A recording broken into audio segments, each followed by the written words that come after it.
WUSA 9 News at 11 starts with breaking news in Southeast D.C., and it is heartbreaking. In just the last few minutes, D.C. police confirm a teenager has died after being shot, and he was just 14.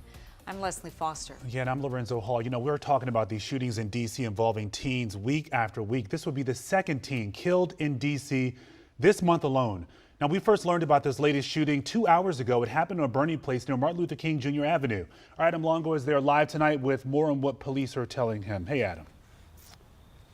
Hi, Lorenzo and Leslie. We're just 2 blocks away from the Berry Farm Rec Center and from also the Excel Academy. Here's what police are telling us. We just got an update just a few minutes ago from Metropolitan Police Chief Robert Conti. He said that it was around 8:40 tonight that a teenager here, a 14-year-old in the 2600 block of Birney Pl was targeted for unknown reasons. Police got that call for shots fired. They came out, responded to this area. They transported that young teenager to the hospital where he was then pronounced dead. Now, we do know that this does not look, according to the chief, like it had anything to do with Halloween. This teenager was not dressed in a costume. The chief also said because it was rainy at the time, there weren't any trick-or-treaters out here along the street, potentially as collateral in this shooting.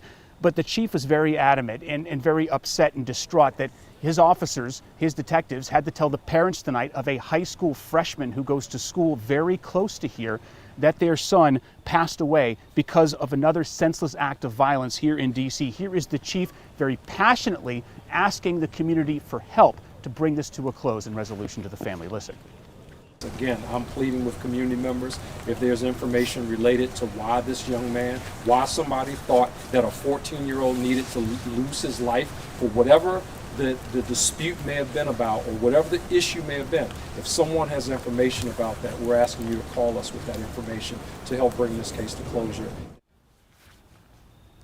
Now, we do know that the 14-year-old victim, again, a freshman in high school, he did live somewhere on this block and he was shot dead in the street. We do know this because we reported on this about 3 weeks ago as well. There was another shooting on this very same block. I specifically asked the chief, is there any connection between what happened here on this block 3 weeks ago and what happened here tonight? He said his detectives are exploring those connections as they continue their investigation. We're live in Southeast D.C. tonight. Adam Longo, WUSA 9. Yeah, even before tonight adds that the chief had called this really an unprecedented stretch of violence that has been doled out toward our teens. It is heartbreaking, and we all have to do something about this. Let's hope somebody hears the chief's pleas and comes forward with information.